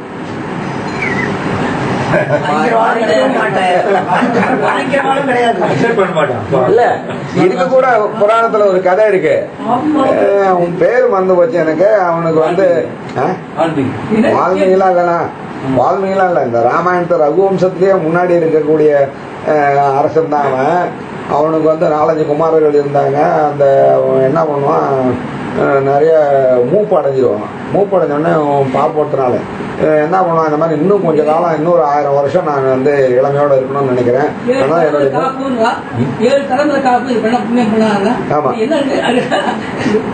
இல்ல இப்போ வந்து இப்ப கன்னியாதானம் சொல்றோம் வச்சுக்கோங்களேன். இப்ப கன்னியாதானம் அப்படின்னு சொன்னாக்கா அதுல என்ன சொல்லிருந்தாக்கா, ஆவயோகோ தசானாம் பூர்வேஷாம் தசானாம் பரேஷாம் ஆத்மனச்ச ஏகவிம்சதி குல உத்தாரணத்வாரா நித்திய நிரசி ஆனந்த பிரம்மலோகவாப்தியர்த்தம் மகா கன்னியாதானம் பரிசைன்னு சொல்லியிருக்கு. அது என்ன அர்த்தம் அப்படின்னு கேட்டாக்க, ஆவயோ தசானாம் பூர்வேஷாம் 10 தலைமுறை முன்னாடி, தசானாம் பரேஷாம் 10 தலைமுறை முன்னாடி, ஆத்மனச்ச எண்ணியும் சேர்த்து 21 தலைமுறைக்கு புண்ணியங்களை ஏற்படுத்தக்கூடியதான இந்த கன்னியாதானத்தை பண்றேன். இது ரொம்ப பெரிய செஞ்சு, உங்களுக்கு பொறுமை என்ன கேளுங்க, நான் சொல்ல தயாரா இருக்கேன். ரொம்ப முக்கியமான தாற்பயத்தை கேட்டேன். இந்த மாதிரின்னு என்னென்ன இந்த கன்னியாதானன்ற ஒரு விஷயம் இருக்கு பாருங்க, அத மாதிரி மகத்தான விஷயமே இருக்கவே முடியாது. நம்ம தப்பா புரிஞ்சுக்கிட்டு தாற்பயத்தை புரிஞ்சுக்காம நம்ம மனுஷாங்க நினைச்சுக்கிட்டு நமக்கு தான் எல்லாம் இருக்கு அப்படின்ற மாதிரி நினைச்சுக்கிட்டு நம்ம போட்டி ஒரு இதெல்லாம் பண்ணிட்டு இருக்கோம். ஆக்சுவலா நம்ம என்ன நினைக்கணும் அப்படின்னு கேட்டாக்க, இடது கைக்கும் வலது கைக்கு போனோம்னா சண்டை வரும். ஏன் சண்டை போடக்கூடாது? நீங்க வந்து அந்த மாத்திரை நம்ம அதுக்கெல்லாம் யூஸ் பண்றேன், இந்த மாத்திரை ஏன் இந்த வலது கைக்கு யூஸ் பண்ண மாட்டேங்கிற அப்படின்னு நான் சொல்ல வர்றது புரியுதா உங்களுக்கு? அதனால என்னன்னா, யாராவது ஏதாவது ஒரு வேலை செஞ்சுதான் ஆகணும். 2 பேருமே போட்டி போட்டுட்டே இருந்தாக்கா இந்த கை செய்ய வேண்டிய வேலை என்ன ஆகுது? அதனால எதுக்காக யார் படைச்சா? இது வந்து நம்ம பண்ணல. பொம்நாட்டியை படைச்சது நாமளா, புருஷால படைச்சது நாமளா, ஆரோணம் வேணும்னு இதான பண்ணாலா? பெருமாளுடைய இதுல அந்த மாதிரி எல்லாம் உண்டாயிருக்கு. எப்ப நம்ம பெருமாளை நம்புறோமோ அவர் வந்து இதற்கெல்லாம் தேவையான. ஆனா வந்து அவளுக்கு அந்த மாதிரி ஒரு இதெல்லாம் வச்சிருந்தாலும் எவ்வளவு பெரிய முக்கியத்துவத்தை ஸ்திரீகளுக்காக வேண்டி இந்த இந்து மதத்துல சம்பிரதாயத்துல சொல்லியிருக்கா அப்படின்னு கேட்டாக்க ரொம்ப பிரமாதமா சொல்லியிருக்கா. என்ன சொல்லியிருக்காங்கன்னா, ரொம்ப ஒரே ஒரு உதாரணம் சொல்லுங்க. என்னன்னா, இப்ப ஸ்திரீகளுக்காக வச்சுங்களேன், அவ புண்ணியத்துக்காக வேண்டி எந்த காரியமும் தானா சுயமே பண்ண வேண்டிய அவசியமே இல்லை. ஏன்னா புருஷா எவ்வளவு புண்ணியம் பண்றாளோ அதுல பாதி புண்ணியம் ஆட்டோமேட்டிக்கா 50% அவளோட அக்கௌண்ட்ல டிரான்ஸ்ஃபர் ஆயிடும். பௌஷா பாவம் பண்ணானா எள்ளத்தின பாவம் கூட அவளுக்கு வராது. அதே மாதிரி இதுதான், இதுக்குள்ள கை தட்டாதீங்க. இன்னொரு ஸ்டெப் இருக்கு, இன்னொரு ஸ்டெப் இருக்கு. பொம்மநாட்டி புண்ணியம் பண்ணாலும் எள்ளத்தின புண்ணியம் கூட புருஷாளுக்கு வராது. பொம்மநாட்டி பாவம் பண்ணாலும் பாதி பாவம் புருஷாளுக்கு இருக்குல்ல. ஏன் வச்சிருக்கா அப்படின்னு கேட்டாக்கா, அதே மாதிரி அந்த பொம்மநாட்டிய பாவ புண்ணியத்துக்கு தகுந்த மாதிரி காப்பாற்ற வேண்டியது புருஷனுடைய கடமை அப்படின்றதுக்காக தான் வச்சிருக்கா. ஒரு பொம்மநாட்டிய பாவம் பண்ண வைக்கிறதும் புண்ணியம் பண்ண வைக்கிறதும் புருஷனுடைய நடத்தையில இருக்கு. அதனால அவன் ஒழுங்கா நடந்து அவன் தர்மத்தோட நடந்துருந்தான்னா பொம்மநாட்டி தப்பா நடக்கும்னு தோணாது. பாவம் புண்ணியம் எல்லாம் எப்படி வருது அப்படின்னு கேட்டாக்க, முதல்ல சொன்ன 2 விதமா தான் வரும். ஒண்ணு சரீரத்தினுடைய இச்சைக்கு ஆசைப்பட்டு அதர்மமான காரியங்கள்ல ஈடுபட்டாக்க பாவம் வரும். அதே மாதிரி பொருள் சேர்க்கணும், நாளைக்கு சௌக்கியமா இருக்கணும், பொருள் சேர்த்து வைக்கணும்னு நினைச்சுன்னா அதர்மமான வியாபாரத்தை ஈடுபட்டா பாவம் வருது. அதனால இந்த மாதிரி தானே பாவம் வருது. அப்போ ஒரு இச்சையை, ஒரு அதர்மமான இச்சையை பொம்மநாட்டிக்கு ஏற்படுவதும் அக்கிறது யாரோடைய தவறு? புருஷனுடைய தவறு தான் இல்லையா? அதனால பொம்மநாட்டிய சாஸ்திரம் என்ன சொல்றது, அவ எந்த கவலையுமே அவளுக்கு இருக்கக்கூடாதுங்கிற. நீங்க தப்பா புரிஞ்சுக்கிறேன். நானும் வேலைக்கு போகணும், நானும் சம்பாதிக்கணும், நானும் டென்ஷனா இருக்கணும், எலக்ட்ரிக் அதுலயும் ஓடிக்கிட்டு விழுந்து வாரிட்டு வரணும் அப்படின்னு ஆசைப்படுறேன். ஆனா சாஸ்திரம் அப்படி சொல்லல. நான் ஒத்துக்கிறேன், நான் இல்லைங்கள மாறி போச்சு நான் ஒத்துக்கிறேன். ஆனா மாற விடக்கூடாதுன்ற, மாற விடாம வச்சிருந்துருக்கணும். அந்த காலத்துல இருந்து மாற விடாம வச்சிருந்துருக்குன்றத பத்தி தான் பேசுறேன். மாறி போனது யாரோ ஒருத்தர் 2 பேருக்கு இதை பத்தி பேசாதீங்க, அது வேண்டாம் நமக்கு. ஆனா இல்ல, நான் சொல்ல சாஸ்திரத்தினுடைய அபிப்பிராயம் என்னன்றது சொல்ல வரணும். அது என்ன நினைக்கிறது அப்படின்னு கேட்டாக்கா, அவளுக்கு எந்த விதமான டென்ஷனும் இருக்கக்கூடாது. எந்த விதமான இப்ப நீங்க வெளியில போய் 4 காரியம் பார்த்துன்னு வரணும் அப்படின்னாக்கா டென்ஷன் வந்துருமா வராதா? அந்த மாதிரி ஒரு கவலைகள்லாம் வருமா வராதா? அந்த மாதிரி எல்லாம் வராதே இருக்கணும். அவளுக்கு ஆத்த பார்க்கணும். நீ வெளியில போயிட்டு அவ என்னென்ன பண்ணிட்டு வராளோ அவளை ரட்சிக்கணும். அவளுக்கு என்ன தேவைப்படும், என்ன ஏது அப்படின்றதெல்லாம் பார்த்து செயல்படணும். குழந்தைகள் ரொம்ப முக்கியம். இருக்கிற மனுஷாலை விட, ஆத்துக்காரை விட தான் பெத்த குழந்தைய ஒரு அம்மா தான் பரிபாலிக்க முடியும், சரியான இதை பண்ணிட்டு. அதனால என்ன ஆகுது அப்படின்னு கேட்டாக்க, நிறைய டிவி எல்லாம் பாக்குறது, நன்னா போட்டு எல்லாம் இது பண்றாங்க. அந்த மாதிரின்னு ஹஸ்பண்ட் ஒய்ஃப் 2 பேரும் வேலைக்கு போயிடுறா. அதனால குழந்தைங்கள்லாம் சரியான மனநிலையோட வளரலன்னு நிறைய சொல்றா. அதெல்லாம் சாஸ்திரம் அதுக்காக அந்த மாதிரி வச்சிருக்கு. அம்மாவானவ குழந்தைய ரட்சிச்சுட்டு ஆட்டுக்காரருக்கு தேவையான இதெல்லாம் செஞ்சுட்டு இருந்தாங்கனால அதுதான் பெரிய புண்ணியம். அதுக்கே 50% என்ன 100% கொடுக்கலாங்கிறேன் என்ன. அதனால அது 50% தான் கொடுக்குறேன். ஏன்னா இருந்தாலும் ஒரு கோட்டா ரொம்ப ஜாஸ்தியா விட்டக்கூடாதுங்க அப்படின்றதுக்காக. ஆனா ஏதோ ஒரு நியாயமான சரீரமா அவ கொடுக்குறா. அதனால வேண்டிதான் இவாளை என்ன பண்ண சொல்லலைன்னா, நீங்க போய் வேதம் படிக்க வேண்டாம், நீங்க போய் காயத்ரி பண்ண வேண்டாம், நீங்க போய் இதெல்லாத்தையும் பண்ண வேண்டாம், இப்படிலாம் பண்ண வேண்டாம். உங்களுக்கு பெரிய பொறுப்பு, இதை விட பெருசான பொறுப்பு நிறைய பெருசா கொடுத்துருக்கிறதுனால இந்த சிரமம்லாம் நீங்க படாமலே உங்களுக்கு அந்த பலன் மட்டும் உங்களுக்கு கொடுக்குறேன்னு சொல்லியிருக்கேன். அதில் நான் பொம்மாட்டி நான் காயத்ரி பண்ணக்கூடாதா, எனக்கு அந்த பலன் வரக்கூடாதா, நான் ஏன் உங்களோட அப்படின்னு கேள்வி கேட்டேன்னாக்கா, நீங்கள் ஒரு கஷ்டம் படாமல் உங்களுக்கு எல்லாத்தையும் கொடுக்குறேன்னா அதெல்லாம் முடியாது. நம்ம கஷ்டப்பட்டு தான் நான் சம்பாதிச்சு வருவேன்னு சொல்கிறது தான் அதனுடைய அர்த்தம். அதனால இப்படி இந்த பாவம் புண்ணியம் அப்படின்றது இருக்கு. அதனால என்ன ஆகுது கேட்டா, சரீரம் கிடைக்கிறது. இந்த சரீரம் என்ன ஆகுது அப்படின்னு கேட்டாக்க, பிராமண ஜென்மாவுக்கு பிராமணனுக்குன்னு சொல்லக்கூடிய சாஸ்திர பிரகாரம் என்ன ஆகுதுன்னு கேட்டாக்க, இந்த சரீரத்தை விட்டு இந்த ஆன்மா பிரியுது. பிரிஞ்ச உடனே என்ன பண்றா, இந்த சரீரத்தை சம்ஸ்காரம் பண்றா, தகனம் பண்ணிவிடுறா. தகனம் பண்ணிட்டு அந்த தகனம் பண்றதுனோட விசேஷம் என்ன அப்படின்னு கேட்டாக்கா, எந்த வஸ்துவா இருந்தாலும் சரி அதை நம்ம உபயோகப்படுத்தணும்னா அதுக்கு ஒரு மரியாதை பண்ணி சரியான முறையில் அதை டிஸ்போஸ் பண்ணணும்னு சாஸ்திரம் எதிர்பார்க்குது. நீங்க சின்னதா ஒரு ஹோமம் பண்ணாலும் வச்சுக்கோங்க, அப்ப கூட இந்த மாதிரி ஒரு குச்சி யூஸ் பண்ணா கூட அந்த குச்சிக்கு ஒரு மரியாதை சொல்லி அதுக்கு ஒரு மந்திரம் சொல்லி அதை கரெக்டான இடத்துல பேஸ் பண்ணணும்ன்றாங்க. கொஞ்சம் வல்கரா இருக்கும் இருந்தாலும் சொல்ல பாருங்க. இந்த சவுளத்துல முடி வெட்டுறோம் பாருங்க, அந்த முடியை கூட வெட்டிட்டு தூக்கி போட சொல்லல. அதை கூட எடுத்துன்னு போய் ஒரு அரச மரத்தடியிலையோ நெல் புதர்லையோ கொண்டே ஒரு மந்திரத்தை சொல்லி வச்சுட்டு வான்னு சொல்றேன். அதை கூட அலட்சியம் பண்ணல வேதம். எல்லாத்துக்கும் அப்படி ஒரு இது பண்ணி அது மாதிரி இந்த சரீரம் இவ்வளவு நாள் இந்த ஆன்மாவை தாங்கத்துக்கு காரணமாக அந்த சரீரத்துக்கு சரியான முறையில் மந்திரங்கள்லாம் சொல்லி அதுக்கு உண்டான வேதங்கள்லாம் சொல்லி அதை சம்ஸ்காரம் பண்ணால் சரீரத்துக்கும் இந்த ஆன்மாவுக்கு சம்பந்தம் இல்லை. அதனால் ஆன்மாவை கொண்டு வந்து பாஷாண ஸ்தாபனம்னு சொல்லி ஒரு கல்லில் ஆவாகனம் பண்ணி அதை என்னன்னாக்கா இந்த ஆன்மா சரீரத்தை விட்டு பிரிஞ்சு போயிடுறதுனால நிறைய ஸ்கேட்டர் ஆகிடும், எல்லா இடத்துக்கும் விரிஞ்சு போயிடும். அதனால் என்ன ஆகும் கேட்டாக்க இந்த இடத்துல இப்போ எங்கேயோ ஆஸ்பத்திரியில் போய் பரம்பிச்சார் இல்லையா. அதனால் ஆஸ்பத்திரியிலேருந்து எல்லா இடத்துக்கும் இப்போ கிட்டத்தட்ட இந்த ஊரில் இருக்கக்கூடிய எல்லா இடத்துக்கும் பரவி இருக்கலாம். அப்படி பரவி இருக்கக்கூடிய ஆன்மாவை இந்த 10 நாளில் என்ன பண்ணுறாங்க கேட்டாக்க ஒரு கல்லில் ஆவாகனம் பண்ணி கொஞ்சம் கொஞ்சமாக அவளுக்கு உபச்சாரம் பண்ணி எல்லாத்தையும் அக்குமுலேட் பண்ணுறது தான் 10 நாள் நடக்கிற காரியம். அதனால இந்த 10 நாள் காரியத்தை ஒன்றும் எலிமினேட் பண்ணவே முடியாது, குறைக்கவே முடியாது. 10 நாள் காரியம் நடக்குது, எல்லாம் மொத்தமும் ஒன்று சேர்றது. கருட புராணம் சொல்லணும் அந்த மாதிரி வேறமாக தலையிலேருந்து கால் வரைக்கும் 10 அவயவம் உண்டாச்சுன்னு சொல்லும். சும்மா புரிஞ்சுக்கிறதுக்காக சொல்கிறது, அது ஒன்றே அந்த மாதிரி உண்டாச்சாக்குன்னு நினைக்கக்கூடாது. அதனால் அந்த மாதிரி வந்தது. அதுக்கு ஒரு பிரபுத பள்ளி சொல்லிட்டு ஒரு திருப்தியை ஏற்படுத்தணும். அப்புறம் 11ஆம் நாள் அன்றைக்கி என்ன ஆகுதுன்னு கேட்டாக்க நான் முன்னே சொன்ன இந்த மாதிரி பிராமணனுக்கு சத்திரி சூத்திரம் வைசியம் அப்படின்னு சொல்லிட்டு ஒருத்தருக்கும் ஒரு குறிப்பிட்ட டைம் இருக்குது. அவளுடைய சரீரத்தில் இந்த ஆன்மாவுக்கு அவளோட காலம் வரைக்கும் அந்த கர்மா கரெக்டாக அவள் கொண்டாடலான்னு பார்க்கறதுக்கு உண்டான டைம் வரைக்கும் வெயிட் பண்ணுவான் யமன். அப்படி வெயிட் பண்ணி அவள் கரெக்டாக பண்ணினாள்னாக்கா அவள்கிட்ட விட்டுட்டு போயிடுவான். அப்படி இல்லைன்னாக்கா யமன் என்ன பண்ணுவான், அந்த ஆன்மாவை எடுத்துன்னு போய் அடுத்த சரீரத்துக்கு எங்கே கொண்டே சேர்க்கணுமோ அங்கே கொண்டே அந்த ஆன்மாவை கொண்டே விட்டுருவான். அதுக்காக வேண்டி தான் கரெக்டாக அந்த காலத்தில் பண்ணிடணும்னு சொல்லக்கூடியது.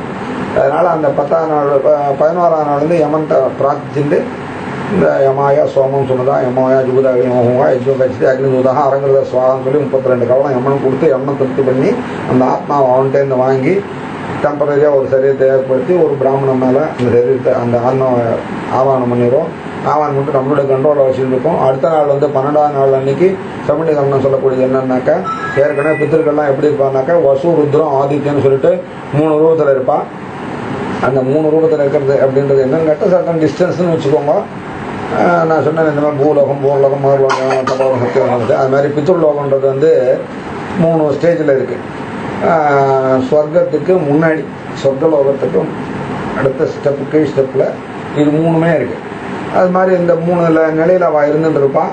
இங்கே இருக்கிறவா வந்து பரமவச்சாள்னாக்கா அவளுக்கு இந்த கர்மாவை கரெக்டாக பண்ணினாக்கா அவள் என்ன பண்ணுறது சமண்டிகரன் தண்ணிக்கு அவள் இங்கேருந்து இவாளை இங்கேருந்து வாங்கிக்கிறா, நம்ம இங்கேருந்து இவாளை அங்கே அனுப்புகிறோம். அவள் இங்கே இருக்கிற வசூலத்துக்கு போகிறான், வசூலத்துக்கு உத்தரவத்துக்கு போகிறான், உத்தரவத்து 1000 ரூபா சொர்க்கத்துக்கு போகிறான்றது சாஸ்திரம். சாஸ்திரம் வேறு சம்பிரதாயம் வேறு. அதனால் சாஸ்திரப்படி இது எல்லாருக்குமே ஒரே இதுன்னு நினைக்கக்கூடாது. நாம் இன்னும் நிறையா தப்பு பண்ணுறது எல்லாரும் என்ன பண்ணுறான்னு கேட்டோம்னாக்கா நம்ம காஸ்மோபாலிட்டன் சிட்டியில் இருந்துக்கிட்டு எல்லா விதமான மனுஷாலோடையும் கலந்து இருந்துருக்கோம். இருந்துருக்கிறதுனால அவள் என்னென்னலாம் பண்ணுறாலும் அதெல்லாம் நம்மளும் பண்ண மாட்டோம். நிறைய பேர் இப்போல்லாம் யாரும் கணபதி ஹோமம் பண்ணாமல் கிரகபேசம் பண்ணுறதே இல்லை வைஷ்ணவெல்லாம். இன்னும் பயம் அவளுக்கு அது பண்ணலைன்னாக்கா இதாகிடுமோ அப்படின்ற மாதிரி. அது பண்ணாதான் நமக்கு உண்டாகும். அந்த மாதிரிலாம் இருக்கக்கூடாது. நமக்குன்னு ஒன்று சொல்லியாச்சுனாக்கா நம்ம அது பிரகாரம் பண்ணணும். அதே சாஸ்திரம் தானே சொல்லியிருக்கோம் உங்களுக்கு கிரகபேசம் அப்படின்னு சொல்லியிருக்கிறது. இதே சாஸ்திரத்தில் தான் பண்ணிட்டு இருக்காங்க, நம்ம தப்பாக பண்ணிடுவாளா? அதனால் நமக்கு என்ன உண்டோ அதுதான் நம்ம பண்ணணும். அடுத்த வாழ்க்கை என்ன இருக்கோ அதெல்லாம் நம்ம பண்ணக்கூடாது. வந்து 8ஆம் கிளாஸ்காரன் பரிசு எழுதிக்கிறத பார்த்து எம்ஏ படிக்கிற காப்பி அடிச்சு எழுதினா எப்படி இருக்கும்? அவனுக்கு 8ஆம் கிளாஸ்காரனுக்கு எலிமெண்ட்ரியாக சில விஷயங்கள்லாம் வச்சு அதில் என்ன கொஞ்சமாக ஸ்டெப்பு டெவலப் ஆகி நீ இந்த லெவலுக்கு வரணுண்டான்னு சொல்லியிருக்கு. அதை விட்டு அவன் பாடத்தெல்லாம் நம்ம படிக்கலைன்னா அதெல்லாம் நம்ம எழுதலைன்னா நமக்கு ப்ரொமோஷன் கிடைக்காதாக்கணும்னு நீங்கள் நினச்சிட்டாங்க. அதனால் நம்ம அதை அந்த லெவலை தாண்டி வந்தாச்சு அப்படிங்கிறது புரிஞ்சுக்கணும். அதனால் அந்த மாதிரி இதெல்லாம் பண்ணிகிட்டு இருக்கான். அந்த 12ஆம் நாள் அன்னைக்கு இது போகிறது. அதனால் ஆக்சுவலாக வந்து என்ன நடக்கிறது அப்படின்னு கேட்டாக்கா இதெல்லாம் யாருக்கு அப்படின்னு கேட்டால் இந்த சரணாகதி சமாசரணம் இதெல்லாம் இல்லாத பொதுவாக இருக்கக்கூடிய பிராமணர்களுக்கு இது சாஸ்திரம். இதுக்கு அடுத்த லெவல் என்னன்னாக்கா இந்த சரணாகதி இந்த மாதிரி சமாசரணம் பரநியாசம்லாம் பண்ணிண்டவாளுக்கு எக்ஸாமிஷன் இருக்கு. என்ன அப்படின்னு கேட்டால் இந்த சரணாகதியினுடைய முக்கியத்துவமே என்னன்னு கேட்டால் பரமபதம் யாருக்கெல்லாம் பிராப்தம் அப்படின்னு கேட்டாக்கா சரணாகதி பண்ணிக்காதவாளுக்கு கூட கிடைக்கிறதுக்கு வாய்ப்பு இருக்கு. எப்படி வாய்ப்பு அப்படின்னு கேட்டேன்னாக்கா இந்த சாகர அந்த செகண்ட் இருக்கு பாருங்க, அந்த உயிர் போகிற செகண்ட் இருக்கு. அந்த செகண்ட்ல பெருமாளோட ஞாபகம் வரணும். விஷயமே அவ்வளோதான். ஆனால் அது சுலபமானது இல்லை. ஏன்னா வாசனைன்னு சொல்லக்கூடிய இந்த உலகத்தில் நம்ம இருந்துகிட்டே இருக்கிறதுனால என்ன ஆகுன்னு கேட்டேன்னாக்கா பலவிதமான எண்ணங்கள் தாக்கத்தினுடைய எதிர் நம்ம போட்டு அப்படியே அமுத்தேஷன் இருக்கும். இந்த ஜென்மாவனுடைய எண்ணம் இல்லாம பல ஜென்மாவுடைய எண்ணங்கள்லாம் இருக்கு. இப்படி இருக்கிறதுனால என்னன்னு கேட்டாக்க லௌகிகமா ஏதாவது ஒரு விஷயம் ஞாபகத்துக்கு வருமே தவிர பெருமாளை நினைக்கணும்னு தோணாது. அதான் நான் சொல்ல வர நீங்க முன்னாடி சொல்லிட்டு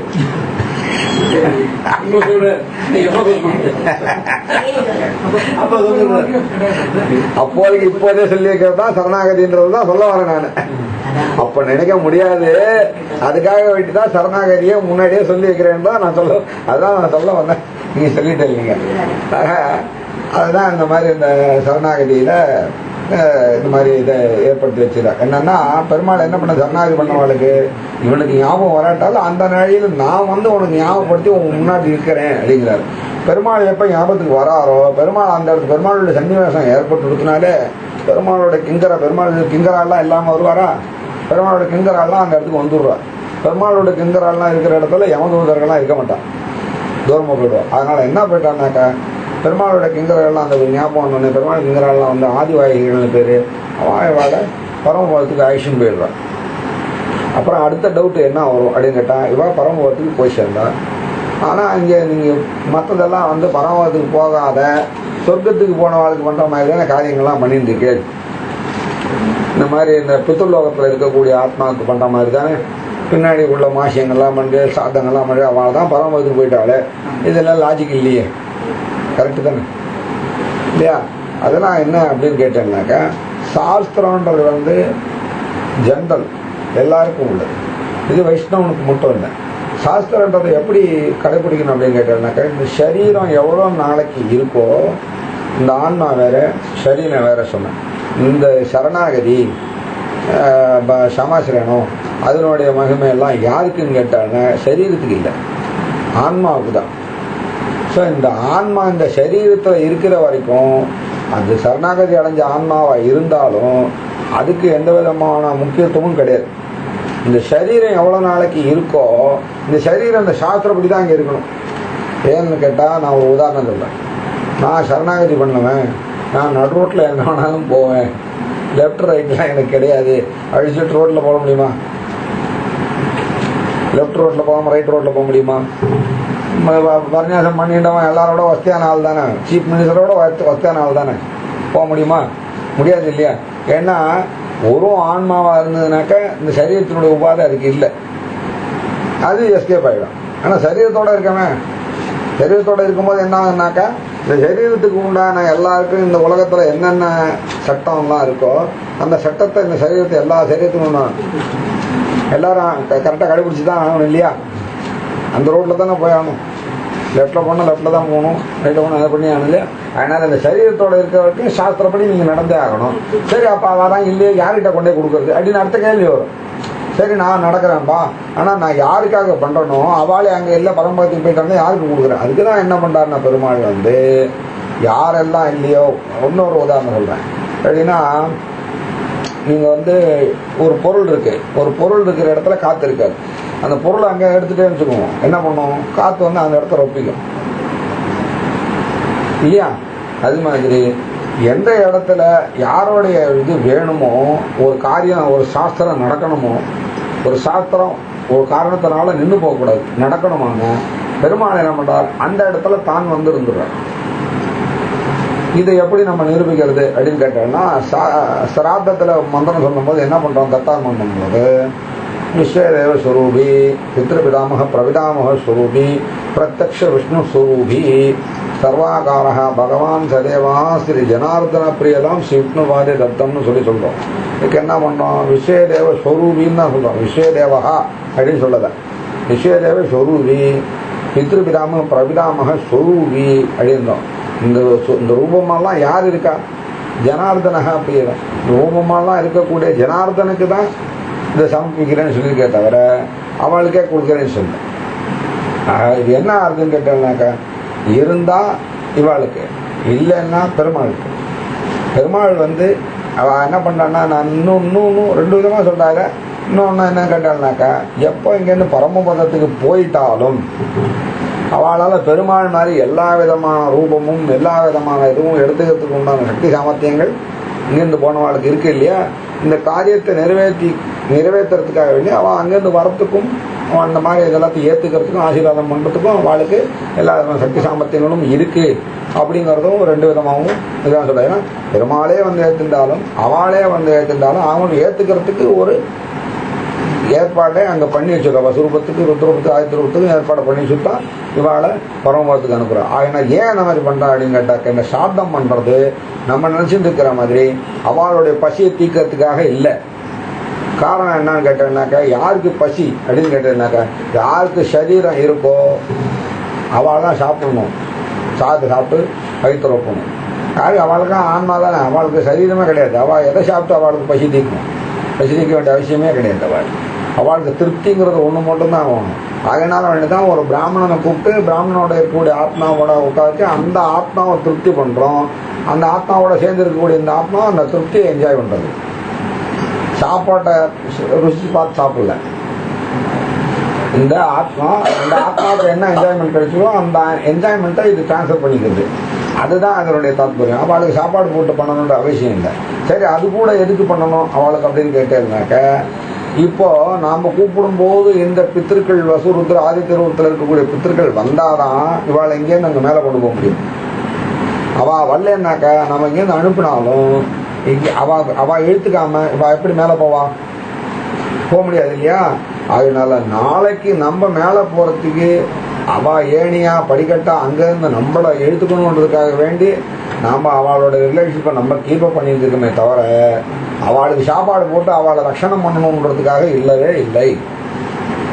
அதனால வேண்டிதான் இந்த சாஸ்திரத்தை நீங்கள் கரெக்டாக பண்ணிட்டு இருந்தாதான், இங்கேருந்து நீங்கள் அடுத்த ஸ்டெப் ஏறினாதான், யமனுடைய பொடியிலேருந்து விட்டாதான் நீங்கள் பரமபதத்துக்கு போகிறதுக்கு உண்டான வாய்ப்பு உண்டாகும். இந்த சாஸ்திரம்லாம் கெட்டு போகாமல் எல்லாம் கரெக்டாக நடந்துட்டு இருக்குன்றதுக்காக வேண்டி இப்படி நடக்கிறது. இதெல்லாம் வந்து அடுத்து இன்னும் ஒரே ஒரு விஷயம் சொல்லணும். யாருக்கெல்லாம் வந்து கிடைக்கும் அப்படின்னு கேட்டாக்கா, சாஸ்திர பிரகாரம் கரெக்டாக நடந்துட்ட வேலைக்கெல்லாம் கிடைக்குமான்னு கேட்டாக்கா கிடைக்காது. புண்டரீகன்னு ஒருத்தன் இருந்தான். அவன் என்ன பண்ணால் எல்லா விதமான தர்மங்களையும் கரெக்டாக சாஸ்திரம் எப்படி சொல்லி எல்லாத்தையும் அனுப்பிச்சுட்டு இருந்தான். ஆனால் பல பிறவிகள் எடுத்து அவனுக்கு மோட்சம் கிடைக்கல. நாரதத்தை கேட்டான், இந்த மாதிரின்னு எனக்கு இந்த மாதிரி பிறகு கிடைக்கலன்னு. நீ யாரையாவது ஆச்சாரியனை அடைஞ்சியான்னு கேட்டால் இல்லைன்னு சொன்னான். அவன் அந்த பிறவியில் நாரதரையே ஆச்சாரியனை வச்சுட்டு அவன் மோட்சத்தை அடைஞ்சான். அதே மாதிரி சத்திரபந்துன்னு ஒருத்தன் இருந்தான். அவனை போல பாவியே இருக்க முடியாது. அப்படியாப்பட்ட பாவிக்கு ஒரு முனிவருடைய சம்மத்தத்தினால கோவிந்தாண்ட திருநாமத்தை அந்த ஜென்மத்தை அவனுக்கு சொன்னார். அந்த சொன்னது மூலமாக அவனுக்கு என்னாச்சுனாக்க அந்த ஜென்மார மோட்சம் கிடைச்சிது.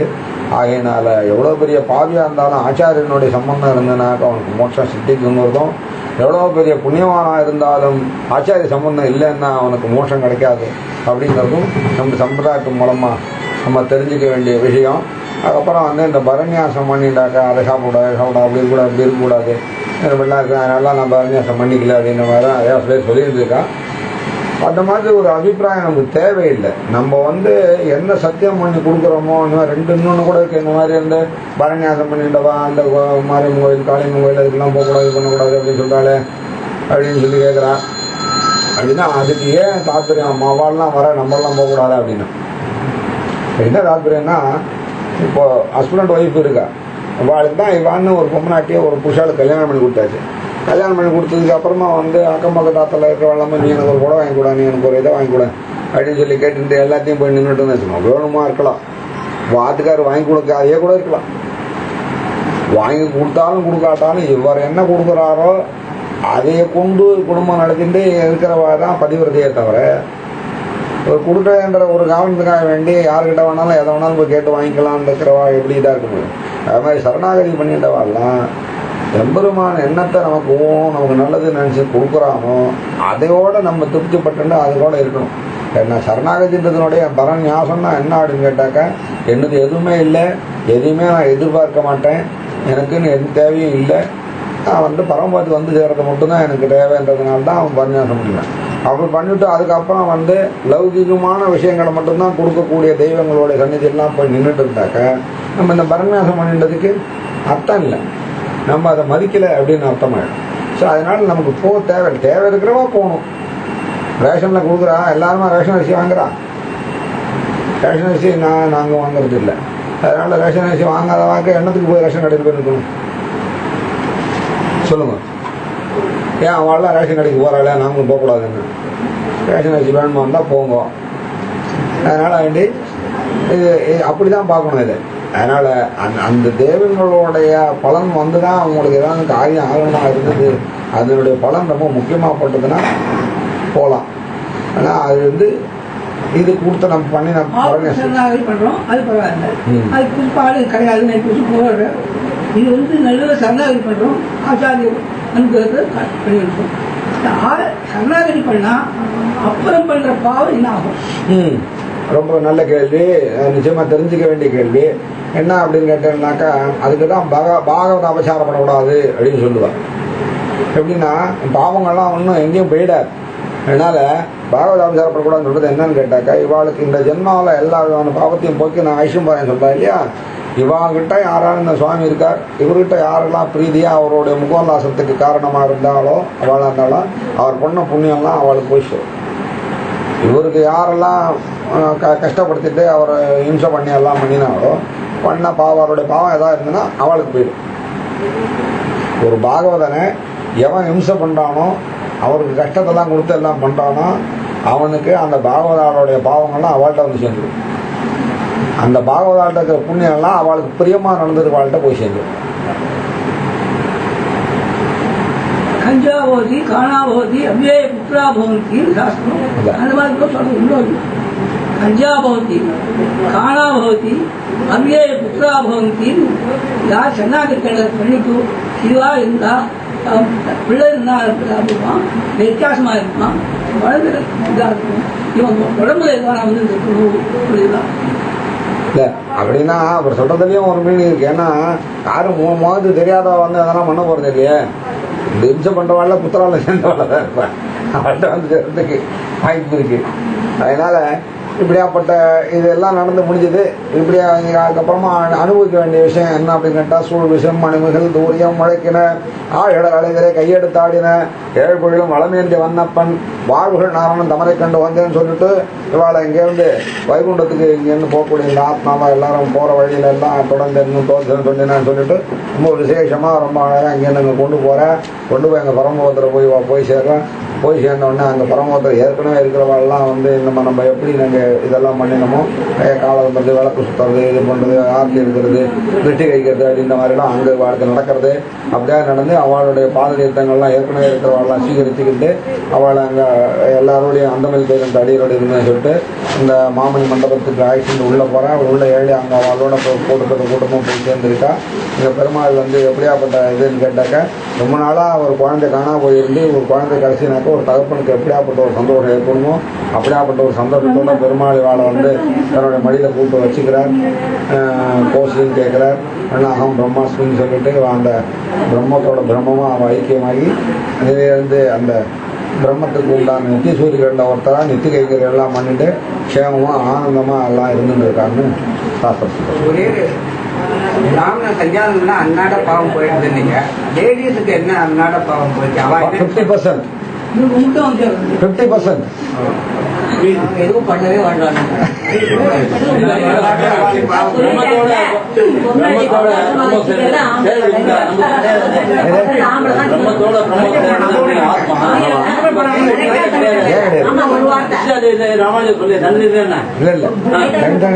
எல்லாம் ஒண்ணுதான். அத்வைதம் தான், துவைதம் எல்லாம் நம்மளுது, அத்வைதம் தான் நம்மளுது. ஆமாமா, அந்த மாதிரி பேர் அடியரோட சேர்றான், அடியார் குழாங்களோட சேர்றான். இது முதல்ல கொடுத்துக்க கூடாதா? இப்ப டைம் இதான பேசிட்டே இருக்கும்போது அப்படின்ட்டு கொடுத்துக்கலாம். கடல்ல ஒரு துளி தான், பெரிய கடல்ல ஒரு துளி தான்.